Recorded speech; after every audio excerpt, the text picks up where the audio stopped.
Welcome, everybody, to the Strong Life Podcast. We have a very special guest, a long overdue guest, Coach Duane Carlisle. And I know I'm going to give another intro, but I have to do this one because the video doesn't get edited. Coach, I've known you for a little bit over 20 years now. Yeah, man. You know, when I started learning from you, you were in the private sector. I believe the name of your gym was called Lightning Fast. Am I right? It was. So I remember that correctly. And then we both had a business mentor, Ryan Lee, who I've mentioned many times on this podcast. And I purchased Strength Coach MBA, which was 10 or 11 audio CDs interviewing you about the whole business process. I still use information from that course to this day. And since that time, it's been really interesting to see you went from private sector. Then I believe you went to the 49ers. I'm going to see if I could get it right. From there, you were in Indiana. Were you at Purdue or University of Indiana? Where did you go? Purdue Purdue. University. And then back to the private sector? Yep. For the most part. Yeah. For the most part, a lot of consulting. And you're in San Fran area, correct? I am. I'm in the Bay Area. Yep. Which, we went through COVID. It was very strict. I mean, it's really impressive to see all the work you've done. And also, when you were in the private sector, I think you were the first coach I had ever seen with turf inside their sports training facility. And you were doing early days, speed and agility. That was not really something we heard about in the late 90s, early 2000s. Back then, they said strength and conditioning, functional training, which I know you remember. Everything was like stand on the balance disc, do everything with one leg. And so such interesting times and evolution. And now I watch you training your athletes out of your private facility. It's just amazing. And this is so great. I just texted one of your earliest athletes that you trained, Coach Al Golden. He's a coach at Notre Dame. Wow. I trained his son. Wow. Yep. I'm like really bringing in all the years. And a kid I trained years ago, his dad went to, I think, Boston College, played hockey. And Mike Boyle was his strength coach. And I believe you were an intern with Mike, or were you coaching? No, Mike was my strength coach. Okay. So I went to Boston University my first 2 years of college. Yep. He was my strength coach in college. Yeah, baby. So I can't wait to really kind of like unpack all your decades of knowledge. I think your son is now coaching at Notre Dame. He's a football coach, or what does he coach? Director of player development. He's on the football staff there. So absolutely amazing. Let's go back to early days owning a private sector facility. How did that start? Well, I started my career at Penn State as a sprint and jump coach. That's right. And while I was at Penn State, I had a good fortune of working with Al Golden and a bunch of guys, getting them ready for the combine. This is before people went off campus. That's right. And I ended up working with a bunch of guys there. In fact, here's my famous Joe Paterno story. I'm a young gun. I'm 23 years old, right? I don't know any better. This is before I actually started training the guys, but Joe Pa, which he was affectionately called, knew who I was. And the football and track staff shared the same bathroom. Well, I was in the bathroom and somebody had blown up the bathroom. They blew it up, man. Gotta be a football player. Right? And I'm like, oh, man, who blew the bathroom up? Whoa. Hear the toilet flush. Out comes Joe Parr. He was like, man, Carlisle, you're a tough guy on people, man. God can't even do his business around here. And I was just like, oh, Joe Paterno. Well, I went from Penn State. And at the time, I had a lot of success with the guys. getting prepared for combine, they asked me, they said, hey, look, we'd love to work with you. We'd love to work with you. You know, they had gone to the league by that point. I said, all right. I said, look, man, we'll help set you up. So I had a couple guys, Sam Gash and Andre Collins, who invested in my training spot in Cherry Hill, New Jersey. And that's how I got started. Well, where back then, what equipment company, what was the equipment setup in your first facility? Okay, so before I got the first facility, I was training athletes at fields just like we did during COVID, right?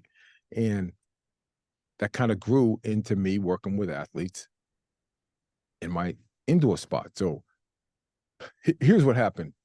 I was working with a bunch of athletes. I get contacted by a guy who owned a rehab clinic, Paul Martin. He owned 7 rehab clinics at the time. It was called Physical Therapy and Sport Services. So he gave me space to work with athletes. I was employed by him. But what happened was we started getting a lot of athletes. And before you know it, you have elderly people on the table and you got kids running back and forth in the rehab clinic.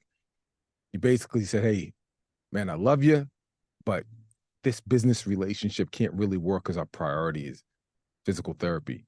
So I met a baseball guy at the time who had a warehouse, and he offered for me to move in, and we set up in there. And that was my first spot. And we built a 4-foot wall around my equipment. We had dumbbells, barbells, and some hammer strength stuff. And, away we went. Being in sports performance, strength and conditioning, speed for decades, you've got much more experience than me. I've been in a little over 20 years. I often talk about the difference I see in athletes kind of before the iPhone popularized, so pre-2010, pre-2012, compared to now. And so what are you seeing differently? Because I see you with a lot of high school athletes now. Have you seen something that requires a shift in the training methodology, the introductory period with athletes today versus a decade or 15, 20 plus years ago? Think about it. Prior to social media, athletes didn't really have access to looking at drills online or seeing what other people were doing. Everything was pretty much what was in front of them, what was in front of their eyeballs. And the coach athlete relationship was a different dynamic, way closer. Yes. Highly trusting, and just allowed the coach to lead from the place of a coach. Well, now with all the information out here, social media this and social media that, and parents are coming to you saying, oh, well, I saw this, and can my kid do that? How come my kid's not doing this? And so it's changed that dynamic. The kids themselves, they're exposed to a lot more than what they were before, good or bad. And there's an impression that's formed in their mind as far as what they think they should be doing in order to move forward. So if you look at what they need physically, like before, this podcast, I had 3 groups of athletes at my high school. And, I had a lot of boys today. I had the track team come in, but like a lot of boys are benching 5 pounds on each side. And I remember thinking to myself, man, I remember gyms would never take the 45 off. So it was like, Yeah. you didn't dare even you didn't go to the bench till you could start with a 45. Right. And even with all the information, I'm personally seeing athletes are not taking advantage of it, or I don't know, it's like still overwhelmed to them. They're not showing up able to do lunges, push-ups, a full range body weight squat. In the late 90s, Duane, were you assessing an athlete and saying, whoa, your ankle mobility is off, your hip mobility is off. Did you even think that way back then? No, I didn't. No, I didn't. It wasn't until, quite some time in your career where all of a sudden, all these other components and aspects of strength and power development emerged. But back in the day, as an athlete, again, I trained under Mike Boyle my first 2 years of college. I had great success as an athlete. Particularly, I came out of high school, man. I was real thin. I was buck 55. Mike put 25 on me, put 20 freshman year, just getting strong in the weight room. Squat went up, bench went up, my clean went up. Those were all the key performance indicators for us at the time. When I was a track and field athlete, I was a jumper. And so that was my introduction, my real introduction to weight training was through Mike. And then my track coach at the time, his name was Mark Rayblatt. He was from the Soviet Union. And this guy headed up the Leningrad Institute of Sport and defected to the US. He'd only been here a couple years.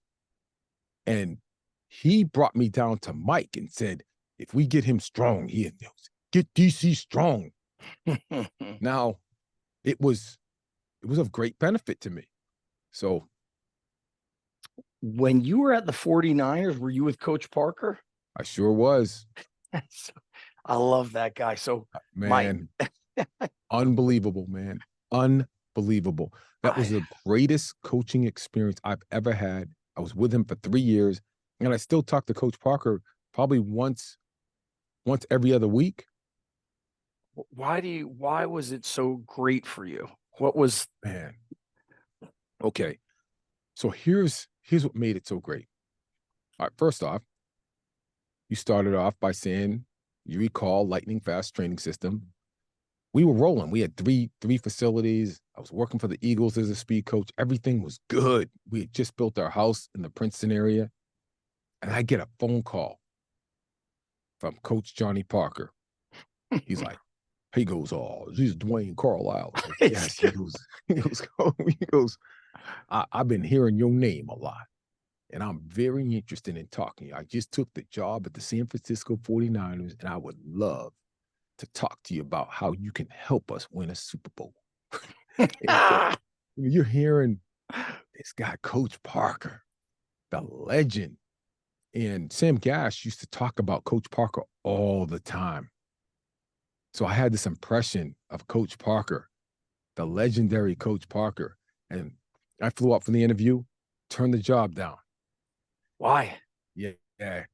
Because the loot, the money, right? Oh, yeah, I know Parker, that. I know about it. Right? Coach Parker calls me. I had gone back home. He calls me and he goes, Coach, now tell me why you would turn down an opportunity. Man, and he just hit me and he said some things, and he knew I wanted to be a head strength coach in the National Football League. He's like, Coach, now only 32 people get a job like that. And, I want to tutor you and I want to bring you along. So long story short, man, I was packing the bags, going out to work for him. But what made it such an incredible experience for me, man, I was deep into my career when I went out and worked with him. And to see how Coach Parker approached strength and conditioning, how meticulous he was, how passionate he was, how fiery he was, how personable he was, how he was the same guy. Like when I got there, we had a 6 o'clock group. So 2-hour groups, 6 a.m., 8 a.m., 10, 12, and 2. 5 groups straight. Man, we get to noon, they'd set food up outside. I'm like, Coach, man, I got to grab a bite in between these sessions. And they'd say, hey, Coach, can you grab me 2 apples? Grab him 2 apples, and he's just chomping on his apples, man. And then he would eat at the end of the day. But even when he was eating his apple, he was locked in on the players. So it elevated how I approach coaching. Like after coaching under him, you could never coach the same. he said something. Uh, I think I did this podcast with him in the early time of COVID, and we were talking about he's like, he's so humble, so he's like, oh, I've made more mistakes than I've done things right. And then so he said this: good coaches coach weights, great coaches coach people. Big time, man. And he said his biggest lesson learned in coaching was from a high school, a girl that he may have been a little too tough on. In And Mississippi. yeah. Yep. So what, being with him, first off, Duane, what did you do? Did you have to sell your 3 gyms? And how did that, Ooh. that must have Okay, been a so whirlwind. yeah, we sold one of them. The second one, the big one in Downingtown, Pennsylvania, we ended up having to close. I thought I had the right person in place to run it, and I was going to go back and forth, but man, that thing went down in about 3 or 4 months, and it was tough, man. It was tough. And then the other one, I had a partnership with, and he ended up just taking the partnership and he changed the name. Gotcha. Yep. Well, we have coaches listening who own private facilities, or are sometimes, it's interesting. I've heard the great coaches I often find don't apply for a job. They get a phone call because somebody's been watching you and hearing about you. So when you were, selling these gyms and making the transition, sometimes coaches think they can. I was in a situation where I coached at the college level, ran the gym. You didn't have much time. How much time did you have from that phone call to going to San Francisco? 2 weeks? Oh, about a week, because we were starting the off-season program. Why Back do in the you? day, it was in March. Oh, that's right. And we had a 14 week. We had a full 14 weeks, which was incredible. They started much earlier. Yep. Yes, my buddy always mentions that, John Wellborn. He played it for the Eagles the first few Yeah, years, and I coached John Welburn. oh, baby, Yeah. you're the Kevin Bacon of strength and conditioning, Duane, like Uh, 7 degrees of Kevin Bacon. I don't Well, know let, about let, that. let me ask you this. Yeah. Why, when some people could sell the gym successfully, somebody else seamlessly takes over. What do you think you were doing in your private facilities that gave it that umph, that kept it pumping? Yeah. What do It's you a great think was question. 1, 2, or 3 things that you really feel made it so special that maybe somebody else who came in struggled with? I can tell you this. Always been an avid learner. When I moved to the Philly area, someone recommended to me that I go to the Wharton School of Business Consulting Group.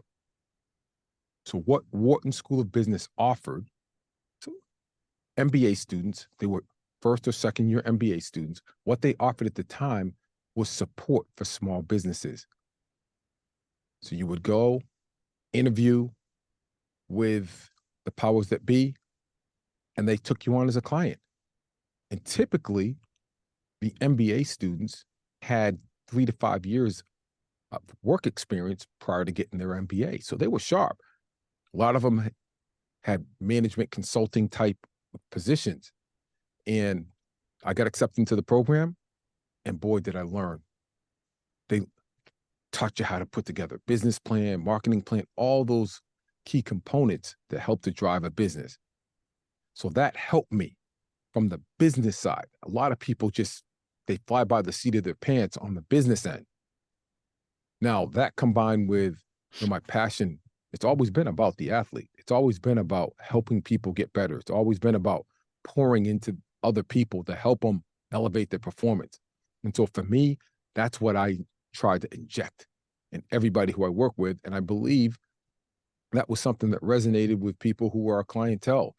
And one of the other key things that helped us to pop, and you probably know this from having your own business, eventually when you do a good enough job, right? People are out there and they're talking about your business because you're giving them a story to tell. Oh, my kid improved this, my kid improved that. And then before you know it, you have these ambassadors that emerge without you doing anything. And so in the Cherry Hill area, I had 5 or 6 ambassadors who were always bringing me to other people. Hey, I'm going to make this introduction to you. I'm going to make that introduction to you. And it's always been like that. I've been blessed from that standpoint of being able to connect and leverage relationships. Yeah, the ability to have great human connection, I think, is crucial. Coach, what's interesting is I feel like I still utilize a lot of business and marketing things from the before the social media time. I feel it's helped because kind of what you just said is um you're not just you're meeting people. You're not just staying behind your phone or your computer. What are some things you're doing training wise and business wise today that you were, are heavily influenced from your early days that maybe are quote unquote like, old, like right today's like Facebook ads, Instagram ads, send them to this, send them to that. I don't do any of that stuff. I'm not sure if you do it, but I'd love to hear what are things you did 20 years ago that you feel are still very important today. What I did 20 years ago that's super important today is what you said, the human connection is connecting with people. That is first and foremost to me one of the vital skill sets that you can possess is connecting with people. In terms of the advertising, marketing, look, I'm in Silicon Valley. I'm in the heart of Silicon Valley. And prior to 12 o'clock, I've got a I've got a who's list of Silicon Valley elites, CEOs, CFOs of some major companies. I have a non-disclosure, so I can't share that information with respect to who they are. Yep. But every day I'm getting schooled up in some way, shape, or form. As you know, you develop an intimate relationship with the people who you work with. And I'm grabbing nuggets here and grabbing nuggets there. In the Silicon Valley area, it's a data-driven area. Yes. So our clientele, very, very tech-heavy clientele, and they want measurables. They want a baseline. You come in, tell me where your kid is. Here's where my kid is, right? And then they want periodic updates and assessments. That's very, very important to them. And in this market, I have to be able to meet that expectation. So we have created a system of measurement that starts with what we call our Carlisle Athletic Profile, which is pretty comprehensive. I mean, we use force plates and timing gates and various instruments and tools to build out our profile. And we have our own algorithms that I hired people to help develop that. So it's very different now than what we were doing before. But you have to adjust to the market. If I were in a different place or different location, probably wouldn't have to do those things. But from having worked in the NFL, having worked in college, that was the direction I was going anyway. Right. So I just took that and applied it to the private sector. Fergus Connolly said something recently on X, Twitter, and he had said it a while ago. He's like, never before have we created so much software and technology to measure problems that don't actually exist. And so sometimes I find that when we measure a lot, the athlete can overthink it. But as you said, some athletes love it. And that's why I often explain, hey, when you see an NFL coach training with his private trainer and he might be doing something quote unquote crazy, well, guess what? If you're in the NFL, you got to be a little eccentric. They're, one in a million. I don't know, maybe even more than one in a million, right? It's even like a even lesser of a percentage. So they thrive on those things. What is the importance of a system? And did you have a system when you were in the early days? Because the thing I learned from you from that, I remember Strength Coach MBA, was you spoke about a free trial. I had never heard anybody do a one-time free trial. And I can't remember the specifics, but I know you said there was things you measured and it was an assessment. Yeah. And so I started doing that as soon as I started training athletes out of my garage in 2003. Training session 1 was a free trial, like a try out. It was a little like Yeah. edgy assessment. But then now I'm in a different place and it's not so much the try out. People are looking for something different and we have to measure things as well. So what was some systems you used in the early days and what's systems now? 2 or 3 things maybe you could Sure. share. The system we use in the early days, I hired a guy to create a database. He used, what was that called back in the day? Microsoft Access. Oh, And it's kind of where we house all of our information, data, testing results, market information, customer profile information. And that's what allowed us to scale from 1 location to 3, because there was consistency in our approach. So that was big.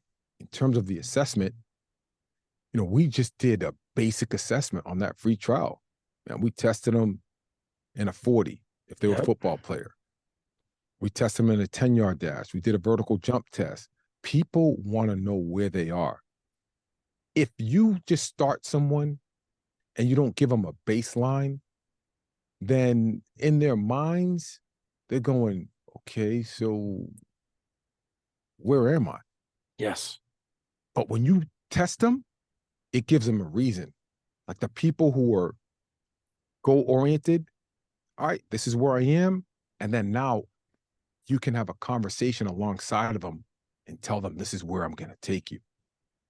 I want to go back to one of the things that you said. Yes. About back then compared to now. Mm-hmm. I'm going to tell you something. My pops, man, my pops, military dude from Alabama, 6'4". My father was one of the greatest athletes to come out of his area in Alabama, but he was hard. My pops was hard, man. And he raised me that way. I raised my boys that way to a certain degree. Not 3 boys that ended up getting Division I scholarships. Yes. And I went through it as a parent, having Amir who played at Notre Dame, and then I played basketball at San Jose State, and then Kamal ran track at Cal Berkeley. Well, when you're going through it with your kids, man, the number one thing is like, okay, we're going to train these physical capacities. We're going to get strong. We're going to get fast. But then also the competitiveness, you have to instill that in them. That want to, that grit, that resiliency, all those components are super important to the success of not only your kid, but the athletes that you train. And that can't be overlooked. That cannot be overlooked. And I tell parents all the time, we're going to challenge your kid. We're going, sometimes it's not going to be comfortable. But guess what? When you're out there, if you aspire to play college ball, and coach, man, it is rough out there. You better have some resiliency. You better be able to rise to a challenge when your back's against a wall. You better be able to rise to a challenge when, you're that freshman sitting on the bench, you were that 4-star, and you're sitting and you're like, whoa, I should be playing. Which direction do you go? You that kid that goes to the bars every night and you're bombing it up, or you that kid that says, okay, you know what, man, I'm going to play. I'm going to play. What do I need to do to play? Are you the guy that goes to the strength coach and says, hey, coach, can I get an extra lift in? So those are the things that I think is really, really important that people need to know, because everyone glamorizes that scholarship. It's great, but that's ain't when easy. it just starts. Yeah. Oh, yeah. What's interesting, and your son, I wonder if your son communicates with this about you, but I did a podcast with Rusty Witt. He's at Troy, and he said out of their football team, I'm not sure how many guys are on a college team, 100 or 110. You would know better than me. Yep. 50 are new first year. So he's like, that transfer portal is changing Oh, yeah. the way we develop athletes. And also, you and I know the reality and the statistics is really 6 or 7% of high school athletes will compete in college. You coached track and football in college, or strength and conditioning for football, correct? And track. I've been in the wrestling sector. I feel like I saw about every 2 weeks a wrestler would quit or kind of get removed from the team, something like that. Mhm. Were you seeing that kind of drop off roundabout with football or track? Was it different? Well, my last year at Purdue as a director of sports performance was 2016. Hmm. And the transfer portal had not been put in place. Right. Kids still had to go through the process, you know, one-time transfer, that type of thing. And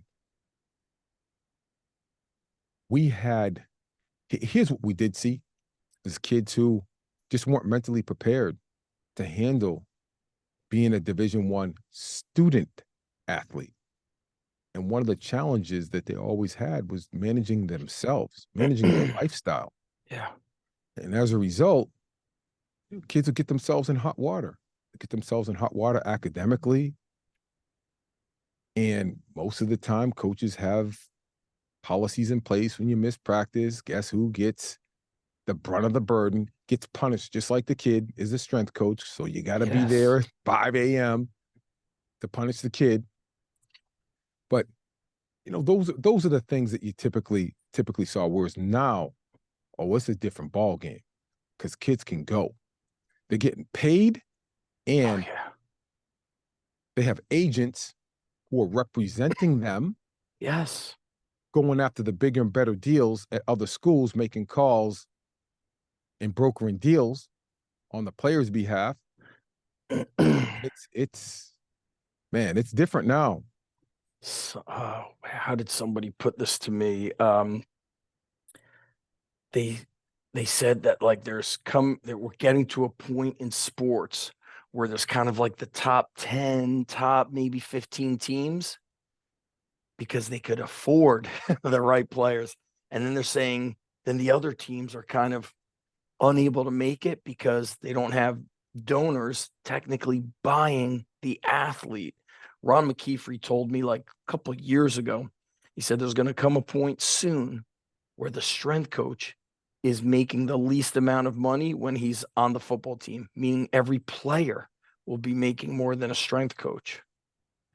I don't know It's about every player, but I can tell you there's big. players that make more than them now. Oh, that's right. That's pretty wild. Yep. That's great. Yep. Yeah, can you imagine being 20 trying to figure out what to do with $1 million a year? See, and that's another challenge right there, coach. Yeah, That's another one, I right? That's know. another thing on their plate that a kid has to be able to not only juggle, man, but just be able to manage and stay on top of. I think some of the bigger schools are bringing in financial planners to talk to the kids They are. about, yeah, this is how you have to manage your money. Absolutely. I don't know if I'm assuming they get taxed on that money. I don't know. I'm not sure. But Yeah, let's dig back into the training, coach. I'm really sure. hyped up on this. So, the facility you have, I see it in the background. I see the videos. Um, like you said, a good amount of technology. What is, are you still doing your quote unquote free trial assessment? How does it look now as a system? Coach, that's a great question. I Big don't know if dog. we do a trial, but it's a Mhm. paid trial now because I think Nice. our reputation is at a point Good where call. it's like, and coach, before I had bigger places, this one, it's about 2,200 square feet. It's small. We only take 5 athletes per hour. That's it. So it's a Oh, highly kind of elite, uh, exclusive, semi-private type of environment. and it's in the, as you said, like that's financially and geographically that you're in the right place for that. Coach, do you have an assistant coach with you? Mhm. Oh, you do. Yep. How many? We have 4 coaches, and we'll have 8 come January. But I also have a team of contractors who do various things for the company, ranging Okay. from all of our social media, like this whole set that you see right here and the graphics. I got a guy who I meet with twice a month who does all of my multimedia stuff. And then we have a lady, Brenda Cadman. She's out of Prince Edward's Island out in Canada. She's like my business consultant. I meet with her 3 times a month. What has been something she taught you that you feel has been really the cornerstone to your business today? And your business is both in person, but also online. Yeah. Well, the digital game, coach, the digital game, that's a part that's different.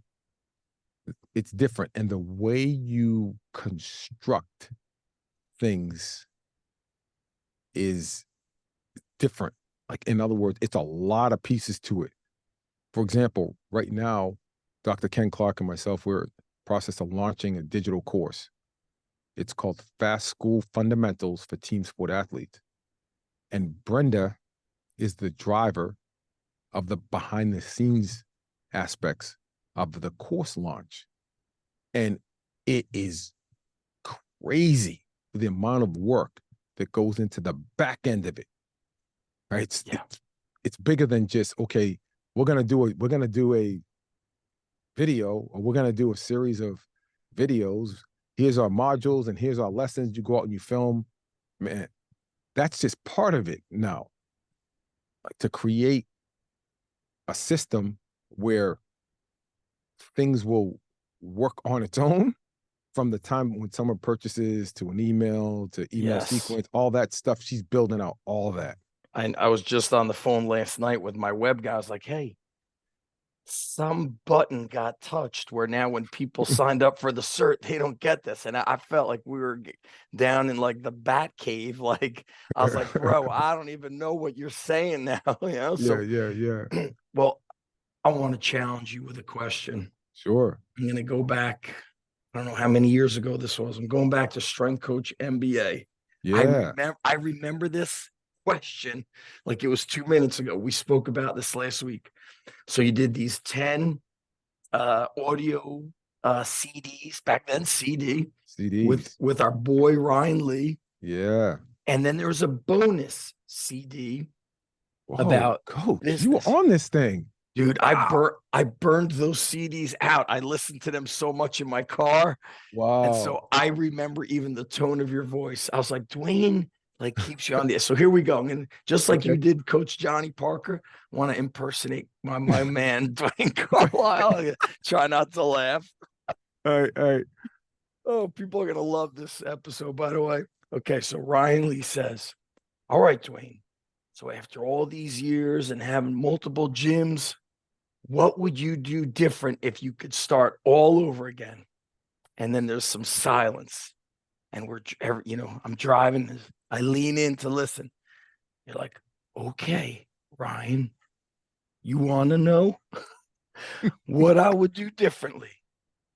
Here we go. I would not own a gym.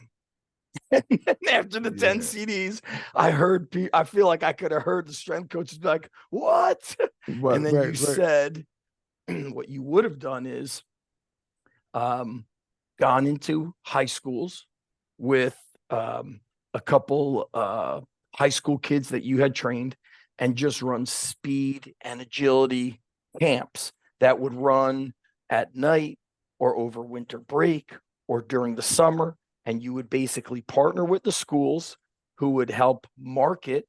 They would get a percentage of the profit, and you wouldn't have a gym. You wouldn't have rent. You wouldn't have to buy equipment. You would just have a duffel bag with some cones and hurdles and 1 or 2 high school kids to help you out. And when you said that, I started running camps outdoors. I'd partner with the recreation department. I would do camps at the high school, and I called it speed, strength, and power camp. Yeah. Because I knew that if I just said strength, people always spoke about speed and agility. That was what was on their mind. But here you are, coach. You have a gym again. What made you feel you needed the brick and mortar? My wife asked the same question. Seriously, man, she did. Okay. First off, I've got a great arrangement here. I share the space with a chiropractor. So it's a great arrangement. We have a reciprocal situation and we're very supportive of one another. It's a great, great situation. And when I came in here, it was 2018. We had been back for about a year and a half back in the Bay Area. Mm-hmm. I have a contract with the National Football League. So I work with the NFL officials and I do that remotely. Right? We have 1 to 2 times a year where everybody's gathered together. So I was doing that and I started thinking, man, you know what? I would love to just get back in the game again. But I did it. I was wise about it. I was very wise about it. Like I said, I got a great arrangement here. And then I partnered with my son's former high school, and we run our speed training program at the high school, very much like I had said back in the day. So You're the master, Duane. I just I need you to wouldn't say, know. I don't know. It's just that, man, I'll tell you what, I'm very thankful that I have that arrangement with them. And, you know, we rent the facility. We have our sheds out there. As the guys used to say back at the 49ers, because I've always had my sheds to be able to stock my speed equipment, right? And we had this guy. Do you know who? Have you ever seen Spice Adams I remember his on name. Instagram? I He's a remember. I know former the Penn name. State player, played in the NFL 10 years. You should Okay. look up Spice Adams. What's his what's his first He name goes though? by Spice Adams. He's got 2 million plus followers on Instagram. He's Okay. hilarious. Nice. And the guy used to take shots at me every day during team stretch. And he would do this skit on Fridays. You know, Fridays in the NFL is a looser practice. Yep. He would do this skit during stretch. All right, I'm going around, I'm trying to stretch stretch the team out. And he's like, hey guys, what time is it? And then all the players would go, it's Carlisle's tool shed time. And then he would get up and he would imitate me going into the tool shed. Okay, well, hey, let me bring out the mini hurdles. And then we got the ladders today. Oh man, it was hilarious. But check out Spice Adams. I am. That is great. So this school that you are partnered with, Yep. when you utilize their space, are you inside, outside? I don't Outside. know. We're outside. Okay. What's the weather like in the winter in San Fran? It could get cold, right? Oh, okay, in San Fran, but we're south of San Fran. So Okay. we're about 50. It's crazy. You could go from where we are now, which is considered the South Bay. So Yeah. the South Bay is Palo Alto, Mountain View, Campbell, Cupertino. And you drive 50 miles north to San Francisco, man, the temperature could drop 25, 30 degrees. Right. But the weather here is a tad bit below San Diego weather. Oh, nice. So Beautiful. it's nice. It'll rain during the winter, but it doesn't rain a whole lot. But it's nice out here. Yeah. So to me, I've had gyms since the first warehouse since 2007. Started out of my garage in 2003. You mentioned this fast school fundamentals course. I, I can see coaches really they like the freedom, and I'm a believer in the ability to move. When I was learning from you 20 years ago, I remember a father from Don Bosco had me come up and train the football team on the grass. And you know how I trained them? Remember, like Juan Carlos Santana's bodyweight VHS tapes? Oh, yeah, yeah. I used that. I Yeah. used speed drills that you had shown on Ryan's early membership site, which I think was sportspecific.com. Sportspecific.com. And no equipment. I didn't even have cones back then. Back then, finding cones and hurdles was like, finding God. Right. You couldn't find it. So talk to us about, the speed training and partnering with the school.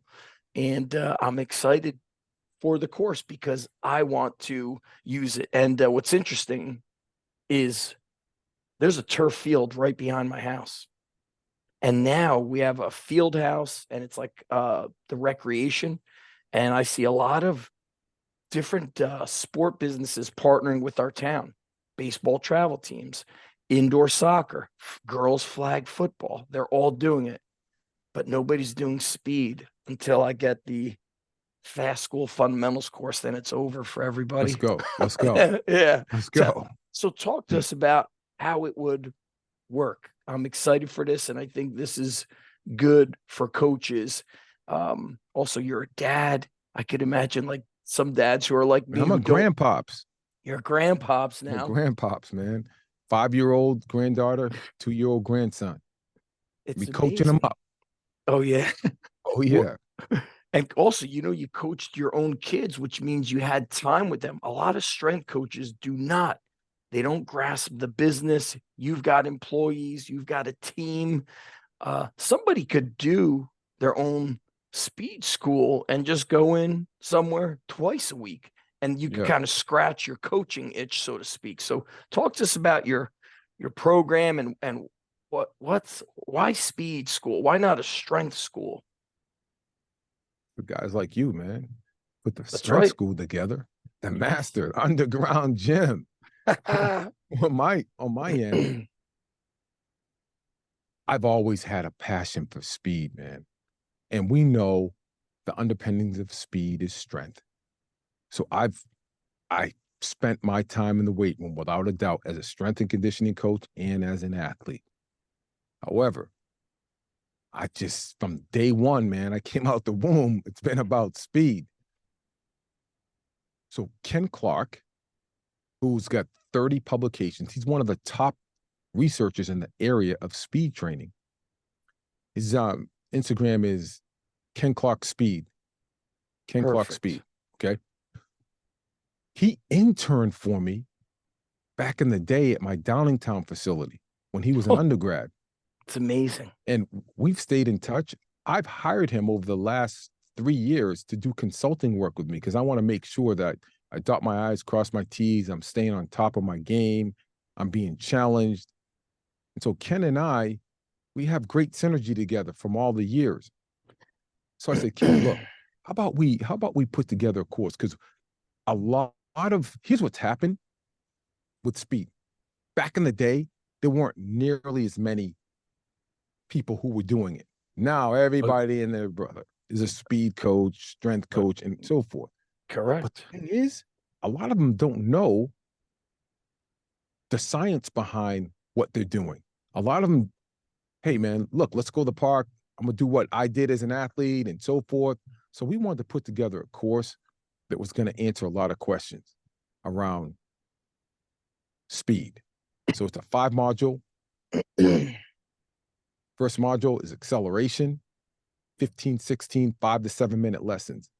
Second one's top end speed. Third is multi-directional.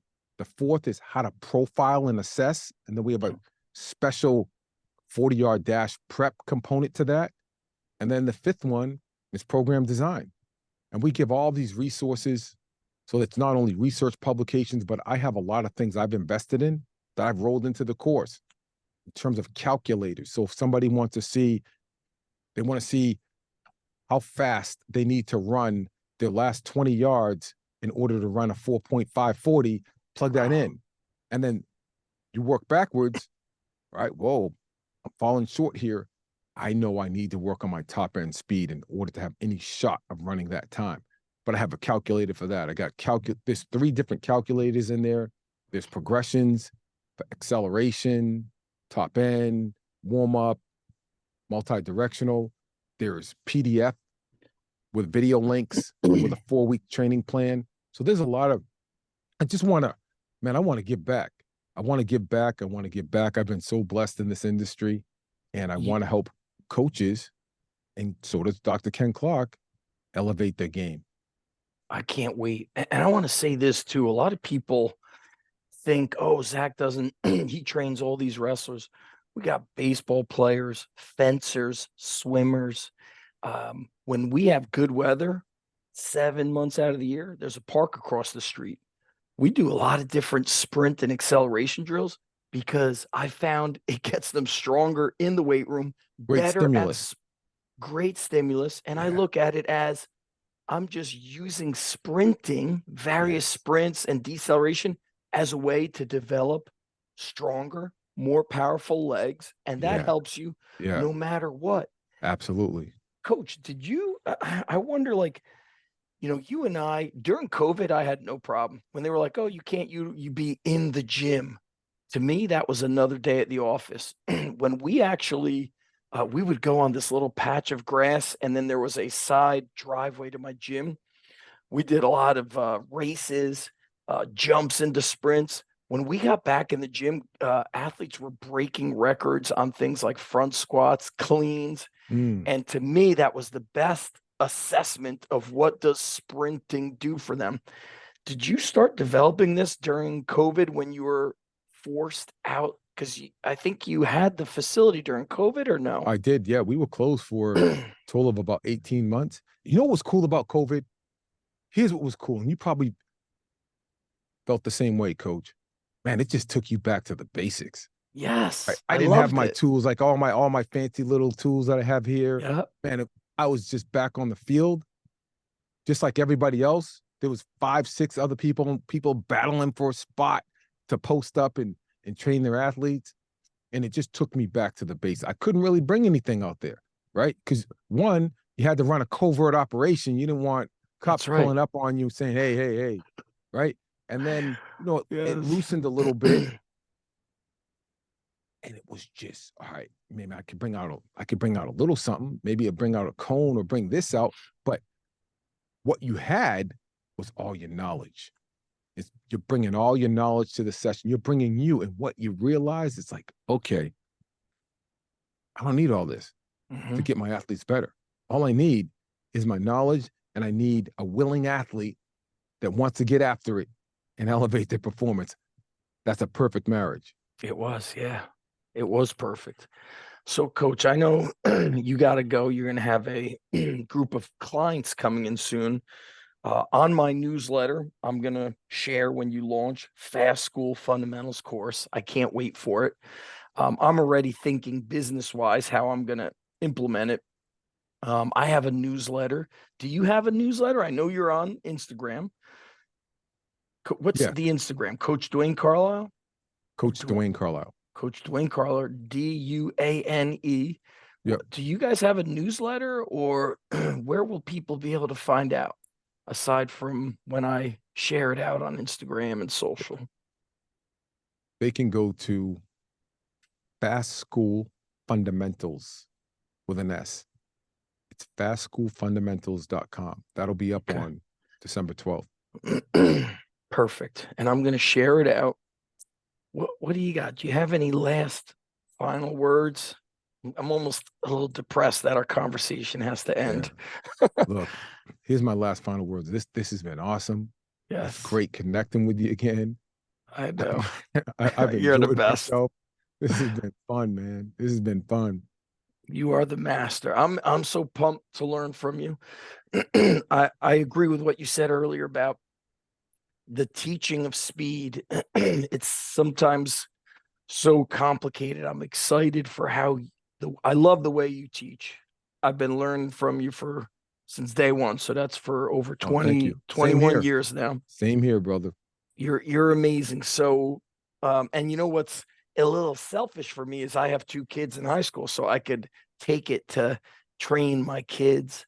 And of course, you trained your own kids, so I'm very excited to share with them and get back on the grass. I love that, like what you're saying, like the turf or grass. just you and other bodies and a willing Yeah. athlete. It's so pure.